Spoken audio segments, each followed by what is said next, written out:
let's go forward. So today we'll have, oh, bummer, I should have written it down. We have a special occasion because we do celebrate Saint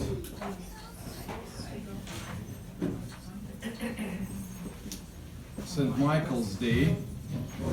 And the text for today is Daniel chapter 10, 10 to 14, and 12, 1 through 3. Okay?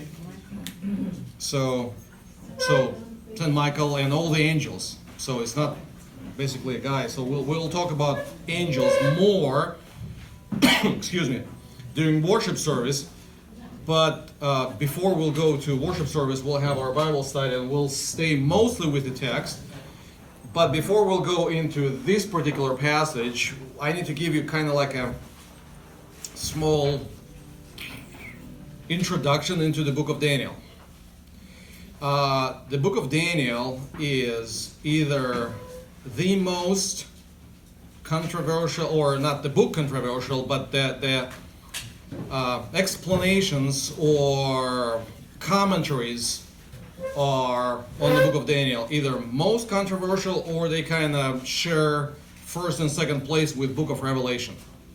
Okay, because we have two books, I don't want to say greatly misunderstood, because people just understand them differently.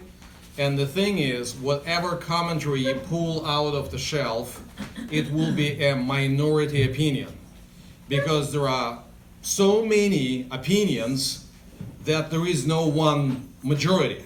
Okay, so everybody else basically contradict with each other or come up with something different from each other. So we are not going to talk about the controversial points. We'll just talk about the book of Daniel in itself as what it is. If we read the Bible and if we take Bible seriously as what it is, what do we know about Daniel? What we know is we need to go into timeline again. Okay, this is time. This is roughly 30 AD, and that's the cross. So it is important to remember the Exodus. The Exodus is roughly 1445, and we are BC. Okay, so we are going this way. So about 400 years later, in 1000 BC, we have a temple, or we have temple built. Okay, it is completed under King Solomon. Then, if we are talking about Southern Kingdom, roughly in the middle, in between, in 586, again, BC, we have temple destroyed.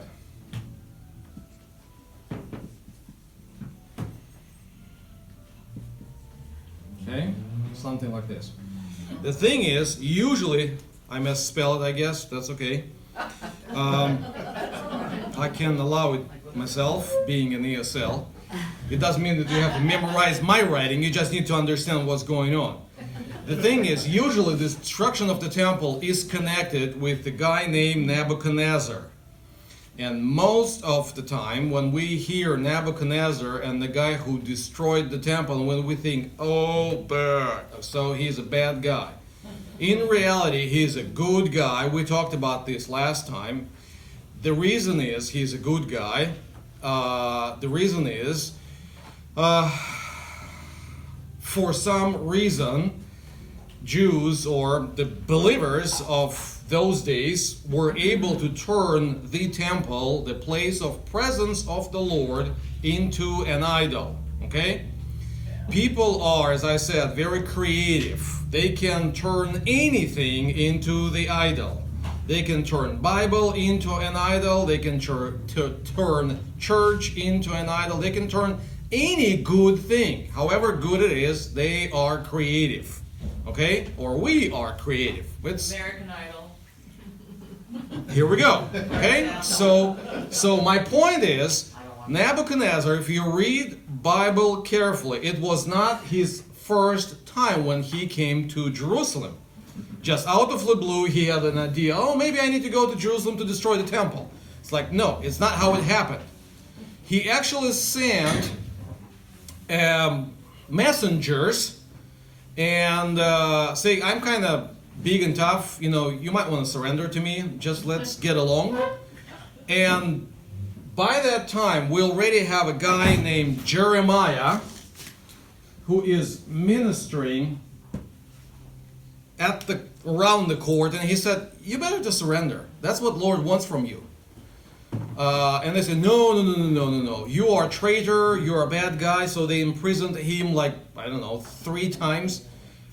Bad prison. American prisons are probably not the best place in the world, but it's not even close what he went through. So what happened is, Nebuchadnezzar came in about 605. So, what is that? About 20 years prior to the destruction. And he took lots of noble guys out of Jerusalem, and youth and kids included, 14, 15 years old. One of them was Daniel. So when he came to Babylon as a captive, he got a full scholarship with Babylonian State University with a political science department. Okay? Okay.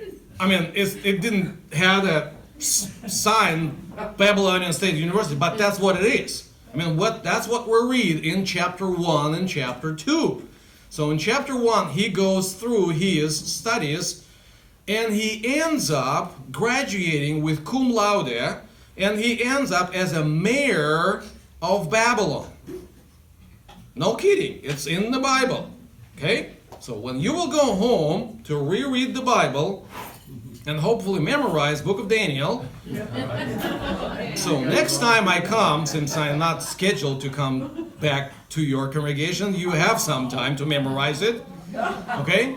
So when you will memorize it, you will read it. So he ended up as a mayor of the capital of the growing empire that attacks Israel. Okay, so he is not in charge of the whole empire. He is a mayor of the capital. Okay, so just think how cool is that. We have our guy who is he's the first in command in the capital, basically third or fourth in command in the whole empire. So, unless there is some kind of sneaky conspiracy thing that I have no clue, I bet he had some influence on Nebuchadnezzar. That's why when Nebuchadnezzar comes, at the end of the story, he didn't even bother to come. He sent his chief commander, Nebuzaradan. The guy just destroyed the temple, and what else did he do? He released Jeremiah from prison and offered him to be a mayor of the remnant of the people of remnant Jerusalem. Okay? I think there were some connections between Daniel and Nebuchadnezzar to influence this decision. Okay? If anybody can try to prove me wrong, that's fine. If you can point me the verse in the Bible that I would be proved wrong, I'll be happy to believe different. But that's how I read the Bible. Okay? So that's what I see. So the guy was there, and he served, therefore, we can say, he served for more than 70 years in the prophetic ministry. Because if we believe the captivity started, real Babylonian captivity started from here, that means there is a conflict of dating. Maybe we can count it from here, but if we believe it started from here, then in 516 BC, the guy named Cyrus, I think it's this way, Persian guy, so the Persian kingdom, Persian empire took over Babylonian empire, and we know it from Daniel chapter 5 and 6. So he issued a decree. So those of you who live in Persian Empire, if you really want to go back to Jerusalem and build up the temple to God, Yahweh, and he names him by personal name, you are free. You can go back. We know about this, that this decree existed from either, it's mentioned twice, it's 2 Chronicles, what's the last chapter? I think 36, at the very last verse, or book of Ezra, chapter 1, verses 1 and 2. That means that his ministry was about like 90 years or something. If we believe that Babylonian captivity started with the first wave of exilites, I mean those who were into exile, so his ministry was about 70 years plus at least 3 more years, and that's where the last vision of chapters 10 through 12 are. Let's jump into first verse of chapter 10. Where are my glasses? Glasses. Okay. Cyrus is spelled with U. Sorry, my bad. That's what I thought. Okay, so in the 3rd year of Cyrus, king of Persia, the word revealed to Daniel, blah, blah, blah. Okay? So that's what it is. So this is the decree, because decree was issued in the 1st year plus 3 years. So my point is, he served as a prophet or as an important political figure for either 73 or like 93 years. So he's a really important guy for the Bible. To understand his speeches it's important and crucial. Though it does not mean if you do not understand some tiny bitty parts, you will lose your salvation and go to hell. It's a really deep book. To understand Daniel, you need to know a lot. So we'll just briefly jump from point to point. The thing is, whoever broke Bible into chapters and verses is a blessed man. You know, in the scroll, okay, if you will ever have a chance to go somewhere, I don't know, do you have a local synagogue here in Arroyo Grande? Okay, if you'll go anywhere where you can see the scroll, biblical scroll, okay, there will be books, but there will be no chapters, no verses, okay, neither in Hebrew, neither in Greek, okay, in modern, if you buy a scholarly edition, there will be chapters, there will be verses. But originally, no chapter breaks, no verses breaks, okay? So whoever did it did a great job. Sometimes, though, they could do better, but okay. We can survive. We're smart. The thing is, my point is, with Daniel, they did a great job. The stories are selected the chapter breaks are very precise, with one exception. In the book of Daniel, you have 12 chapters. In reality, it is 10 stories. Okay? Chapter 1, chapter 2, chapter 3, chapter 4, 5, 6, 7, 8, 9, and then 10 through 12 is one huge vision. So whoever broke it into 3 pieces did it most likely just for the sake of length. Okay? How do we know it? Stories begin as stories. You will read them. It's obviously new story after story. So from chapter 1 to chapter 6 is pretty obvious. Then let's jump into chapter 7.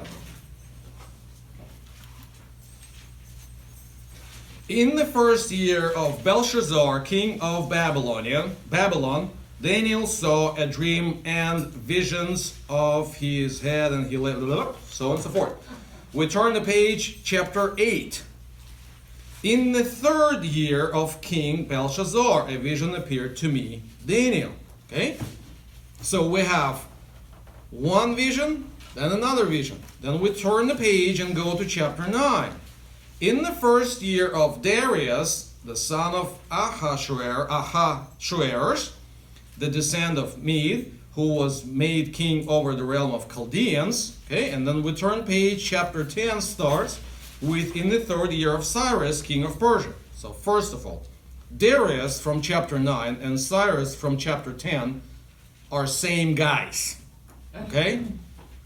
He had two names. One name as a Persian guy, and another name because he was also a king over Median part of empire. So Medes gave him another name. Okay? It's very easy to prove historically, but we're not going to go there. Let's look at chapter 11. No dates. Chapter 12. Again, no dates. It's one vision. Okay? So 10, 11, and 12, it's one vision. And sometimes you might have some fun to correlate these 10 chapters with what else do we have in the Bible? 10 commandments. Yes. For example, in chapter 5, who saves the day? It's a Belshazzar's feast. We would think of Daniel, but in reality, the whole story turns when who appears? The mother of the king. She appears and says, by the way, Belshazzar, you might want to listen to this old dude who your great-grandfather brought from, from goodness knows where, from middle of nowhere, like, kind of Lincoln, Nebraska, some, tiny, I'm sorry. But, for Babylonians, with their kind of coolish attitude toward everybody, the Judea was middle of nowhere. Okay? Nebraska was the middle of nowhere. No offense, Nebraska. I've been there. That's why I'm saying that. Personal story, first time I came to US in 1993, I flew to Chicago and I had to take a bus from Chicago to Colorado Springs.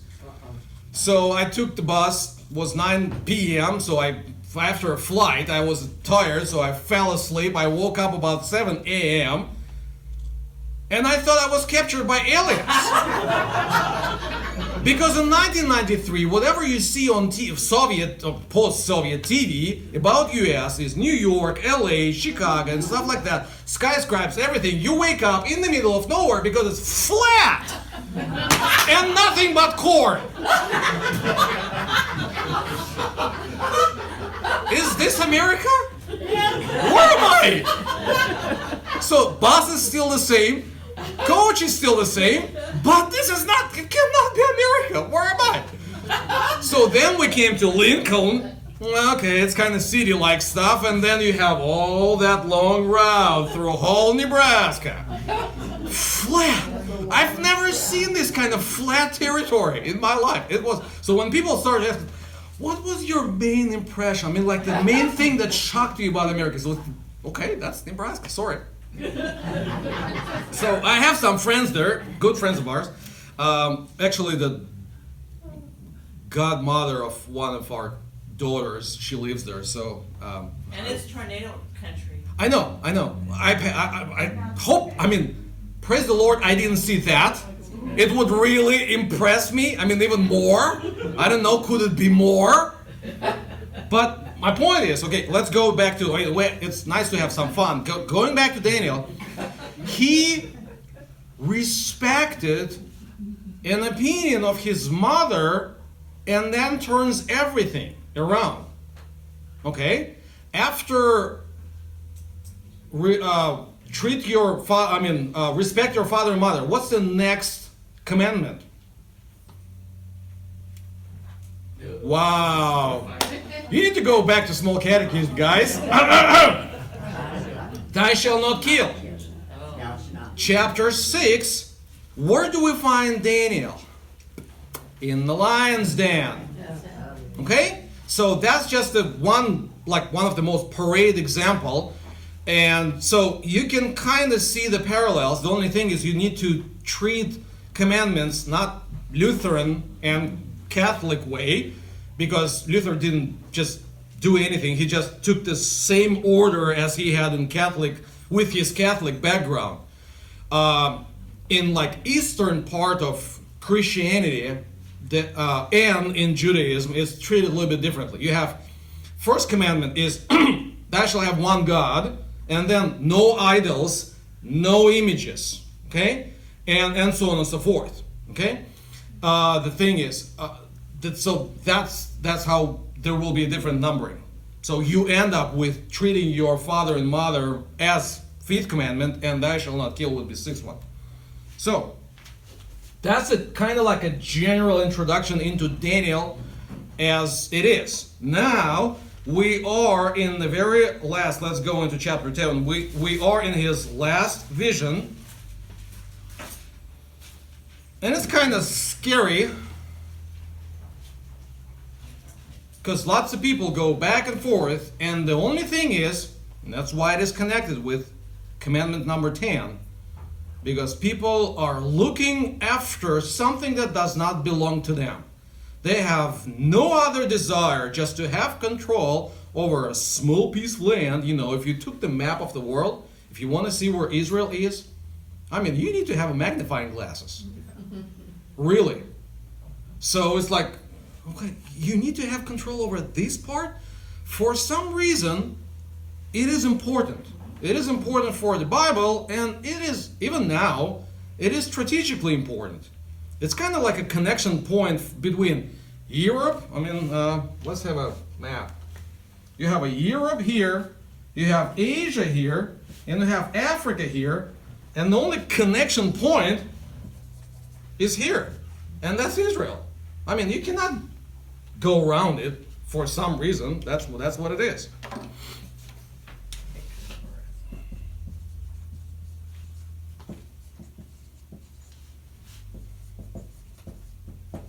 Okay, Africa.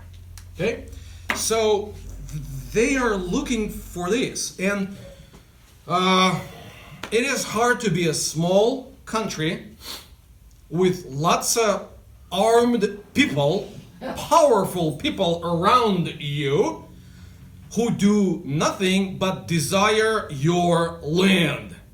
Okay? That's why we have a tough prophecies to prepare people.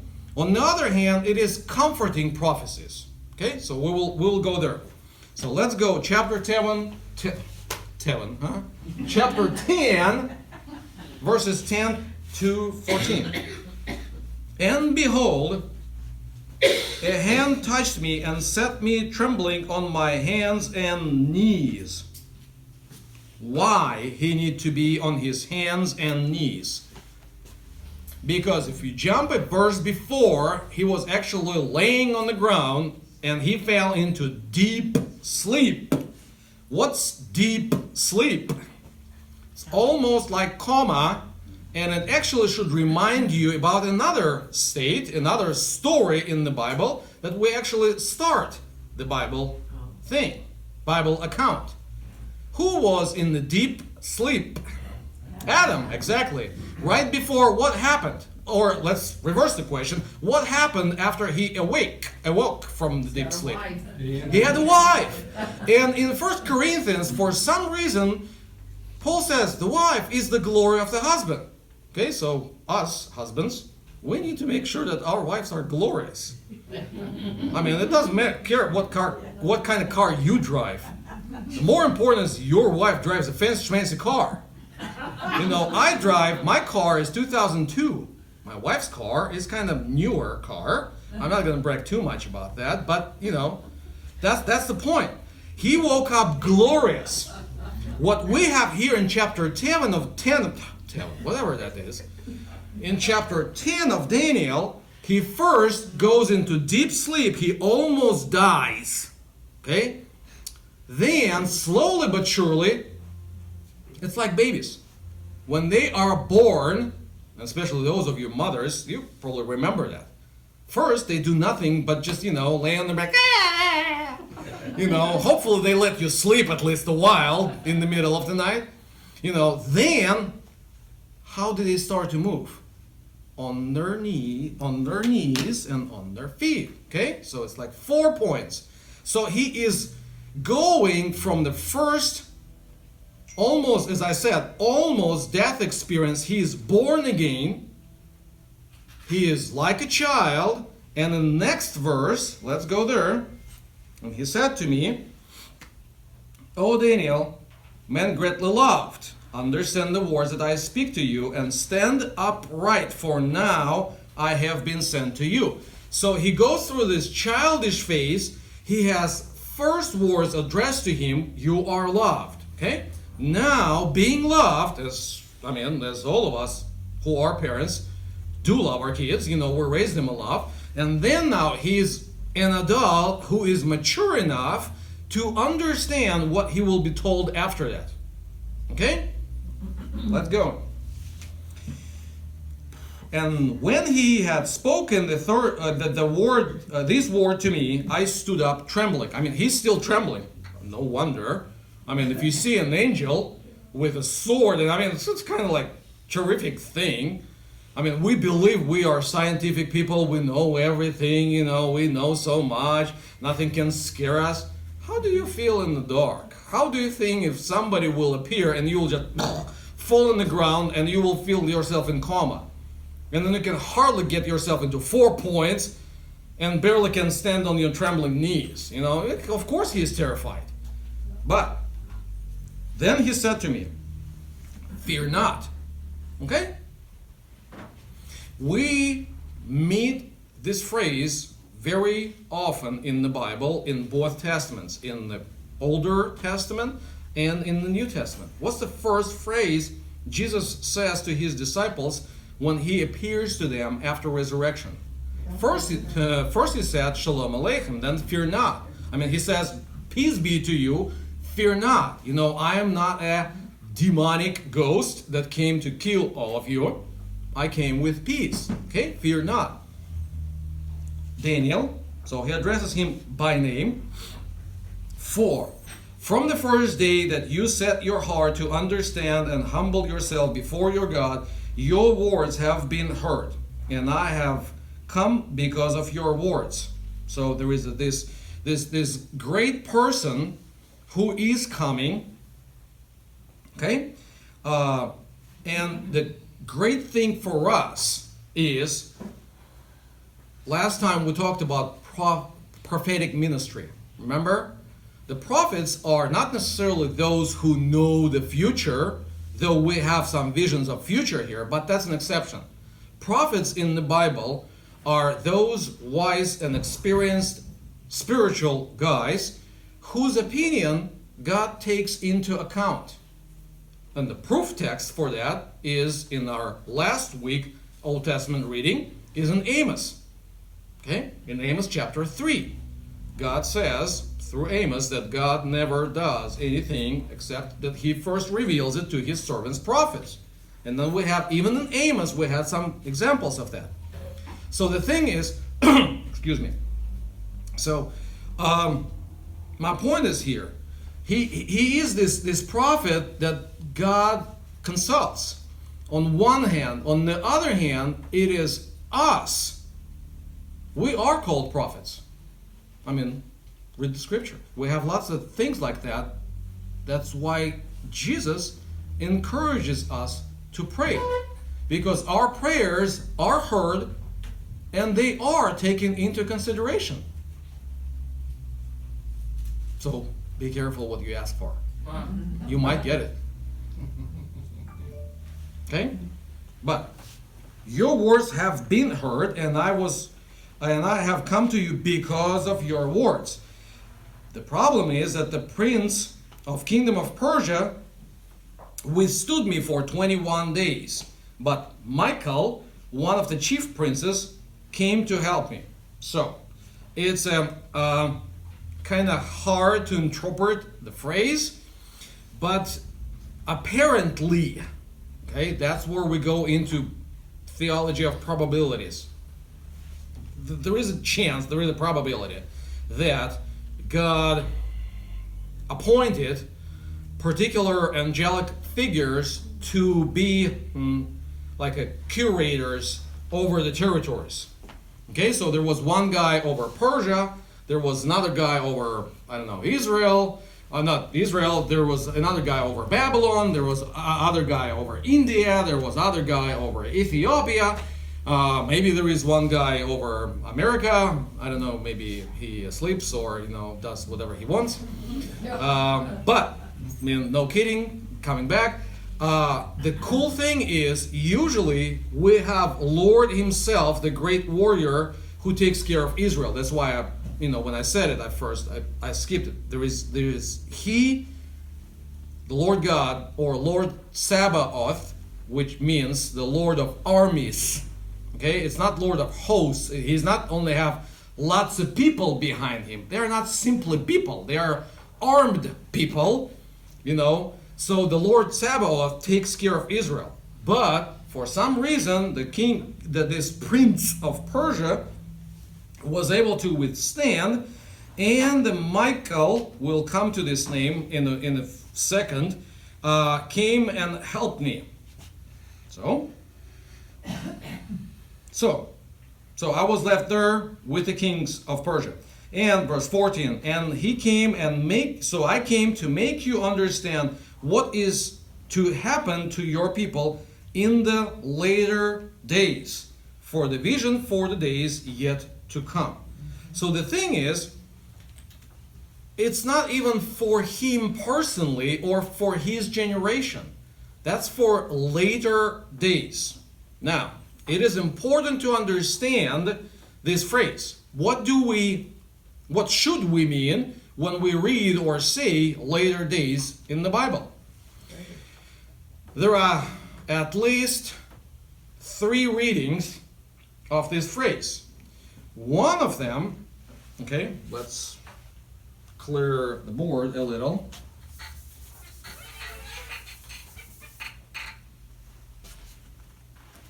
Later days.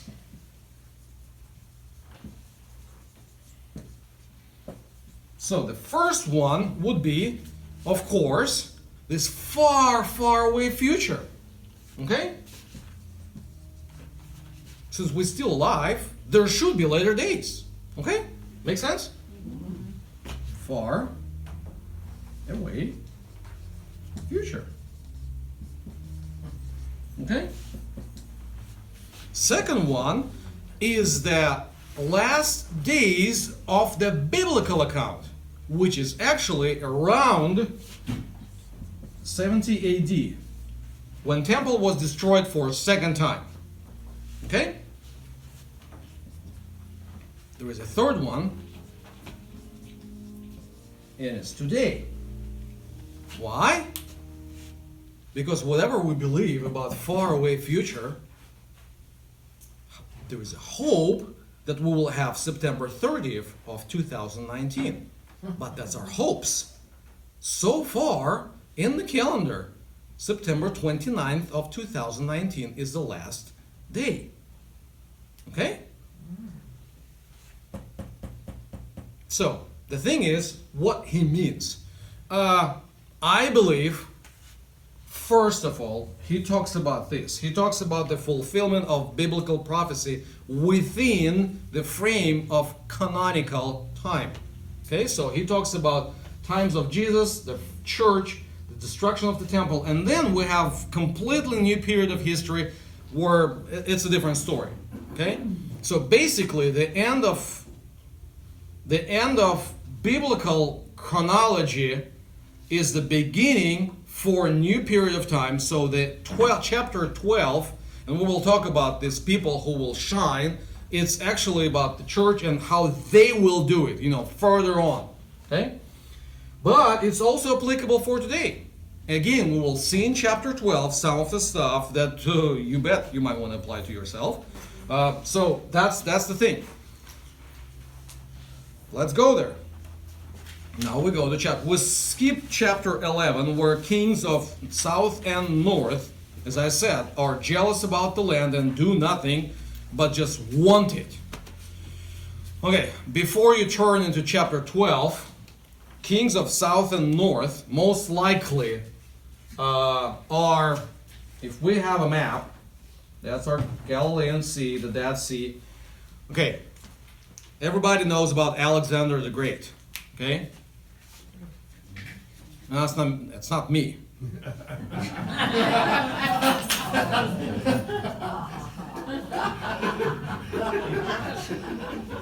Alexander the Great had a great empire. He built it in like few years, basically. I mean, really, in the history timeline, it was just a few years and he had conquered lots of territory. We had Babylonian Empire, we had Persian that covered Babylonian and even more. I mean, this kind of part. Then Alexander the Great came and got rid of the Persian Empire and took everything up to here. Greece, India, and even into, into what we have now as Egypt. So when he died, that empire didn't broke into serious pieces, but kind of had rulers over each part.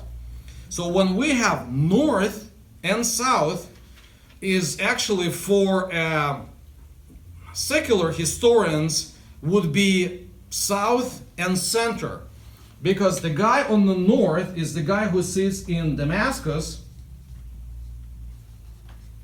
and the guy on the south is the one who is in Egypt. Okay, so that's our biblical north and that's our biblical south. So it's these two guys go back and forth and fight over the land. Okay, there was Antiochus family, Antiochus the third, and then Antiochus the fourth, Epiphanes, all of these guys, and this, so it's Seleucids, and these guys are Ptolemies. Okay, so that's another thing. So that's kind of like chapter 11. Now, when they will do their thing, let's go into chapter 12.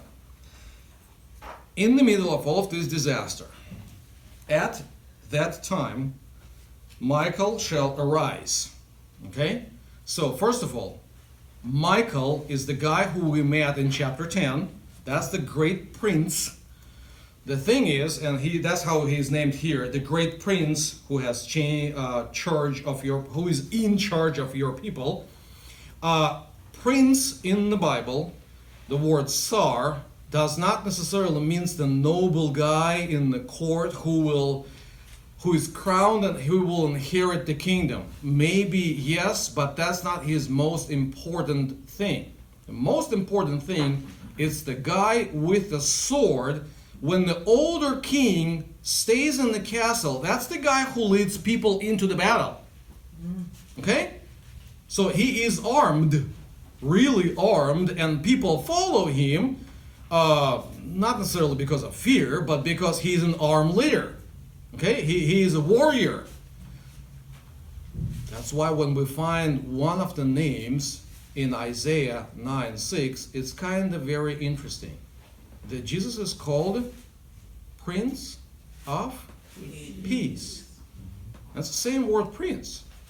So he is armed and tough guy. The thing is, the point is, he is bringing peace with his presence. Okay?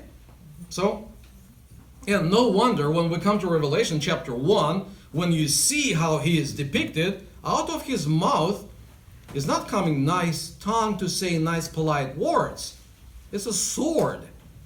And the very first thing we hear from him is he goes through the roster of 7 churches and he accuses all of them, one by one. You kind of cool, I know your problems, but I have something against you. This. And then he goes to another one, and this, and this, and this. And unless you repent, you're going to be in trouble, guys. Okay, so he is, we have to be careful. Okay? So, this Michael, the great prince, who is in charge of your people. And there will be time of trouble, such as never have been since there was a nation till that time. That's why I said those verses are applicable for the times of up to 70 AD, but they are applicable now. We have our own disasters.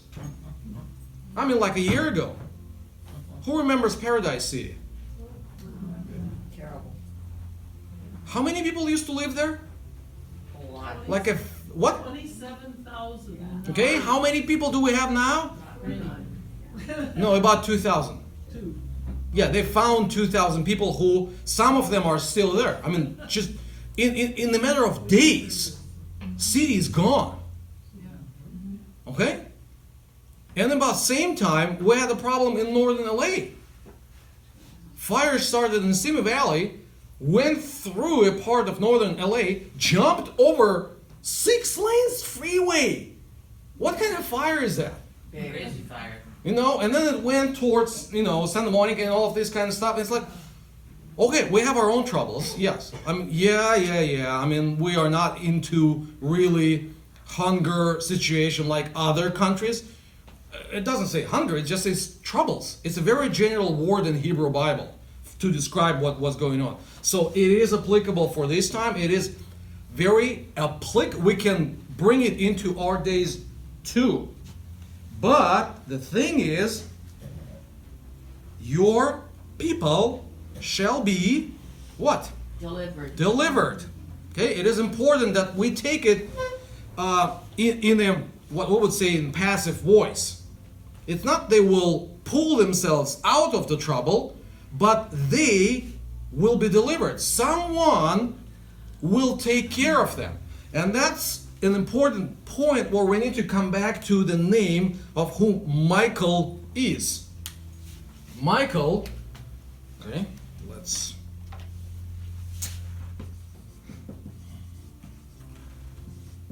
Okay, Michael. It's one word made out of 3 words. Okay? Me, Ha, and Ed. Okay? You might be familiar with Ed, it's God. Okay? Me is who, like. So who is like God? Okay? Which should reminds us kinda a question, part of the song that we have in Exodus 15. I believe it's verse 11. Let's jump over there. So Exodus 15 is a song that Moses delivers right after they cross what we call Red Sea. Yes. Surprisingly, I'm right.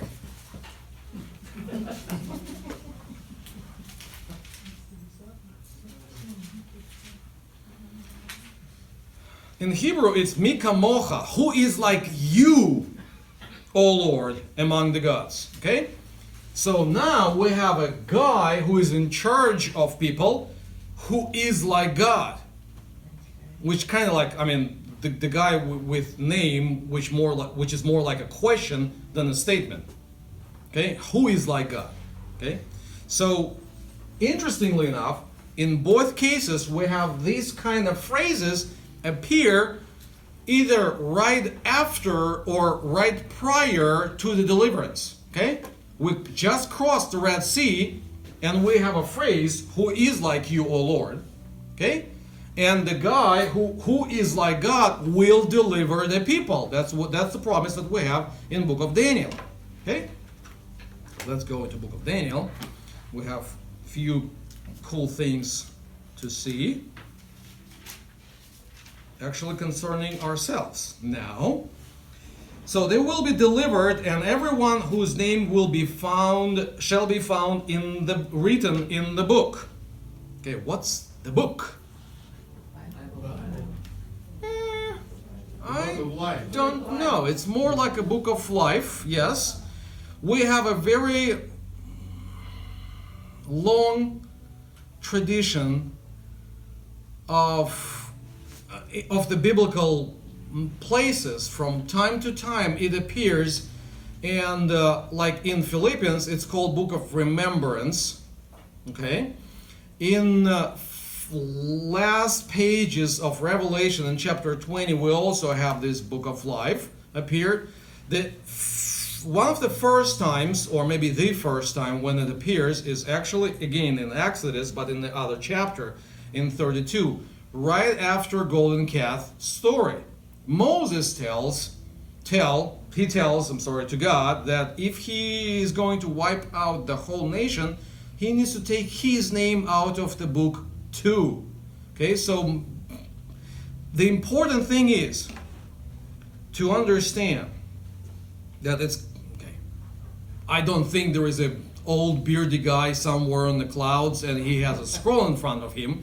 But the point is, our God is not a capricious God. The point is, if your name, and I believe your name is, if it is, or when it is written in the book, it's in the book. Okay? It is written. It's not like today he wants one thing, tomorrow he wants another thing. I mean, like other gods. I mean, if you would have any fun time sometimes, to read Odyssey of Homer, and all of this kind of stuff. This Zeus guy who sits on the Olympus, mountain, always DUI'd, like really heavily DUI'd. I mean, he's always under the influence, drinking heavily. And he is under the influence not only wine, but he has his daughter and his wife who are at odds with each other for whatever reason. And he's kind of like, sometimes wife comes and says, see what your daughter did? I mean, instead of saying to her, it's actually your daughter too, but so he listens to her and does whatever she wants. Then daughter comes, see, that's what your wife did? It's actually your mother, instead of saying that, he's kind of like, those gods are pretty capricious gods. Our God is the book, is the God of the book. Your name is written. Okay? So people will be delivered. Therefore, verse 2, and many of those who sleep in the dust of the earth shall awake, some to everlasting life and some to shame and everlasting contempt. Okay. That's the last day then, right?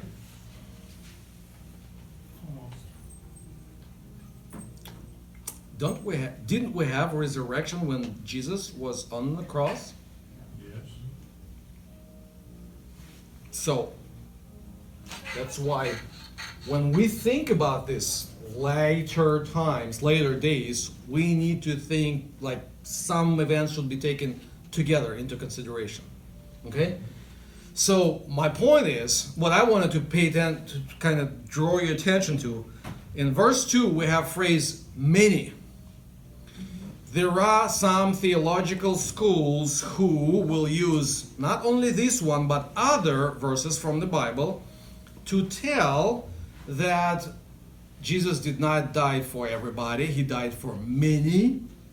So it's not everybody, it's just many, a lot, but not everyone. Okay?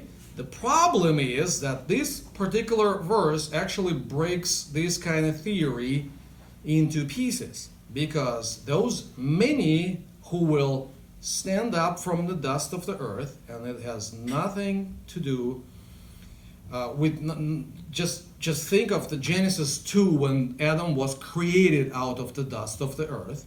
Okay, so from dust you were taken, into dust you will come back. So they will return. So whoever will be raised, some of them will go to everlasting life, and other ones will go to everlasting shame.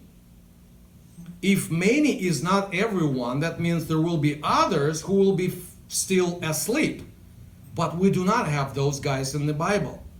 Okay? So this many, however many it is, covers everybody with two categories. Okay? Is this clear? Okay, that's important, because you might hear some stuff. Weird stuff. But apart from that, we have two other categories. Verse 3. We have those who are wise, and they will shine. Okay, my ESV says, they will shine like the brightness of the sky above. Okay, I can kind of handle sky above. But in Hebrew, it's a little bit more poetical. They will shine like shiners, or they will be bright as brightness. So it's the same root repeated twice, okay? Or, so something like that. It's just more poetical. But the point is, they will be like stars on the firmament, or in the sky above. Along with that, they will be, and those who turn many to righteousness? No. And those who are righteous, they will be like stars forever and ever. Okay? The thing is, okay. Who of you has ESV? Okay. So do I. Let us go into one of the favorite passages in the Bible, in Isaiah 53.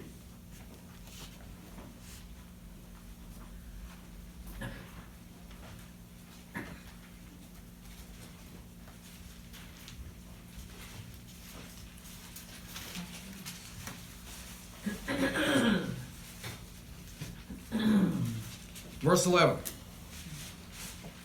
Out of the anguish of his soul he shall see and be satisfied. By knowledge of him shall the righteous one, my servant, make many to be accounted righteous. Okay? So it's those guys who were made righteous, they, in Daniel chapter 12, they will shine like stars. Okay? So it's not who are wise will turn many into righteousness. We have wise guys and righteous guys. So the point is, it's those who are made wise, and the beginning of wisdom is what? Fear of the Lord. Okay? And those who were made righteous, and it's plural, will do what? They will shine like stars. And it's actually not a big problem, even for Daniel to understand. He was a star. In a sense, he was a political star. He was a spiritual star.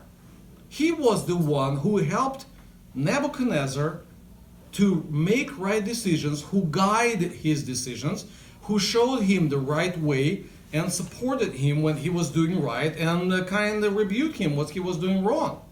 Okay? So when we go out into the world, if we bring the word of God into this world, we kind of like guiding stars for some of those who are looking at our life and thinking, do they want to join God's side or not? Okay? So that's the idea. So sometimes we need to be wise, and all the time we are pronounced righteous. So therefore, we can be like stars. Okay? Questions or comments?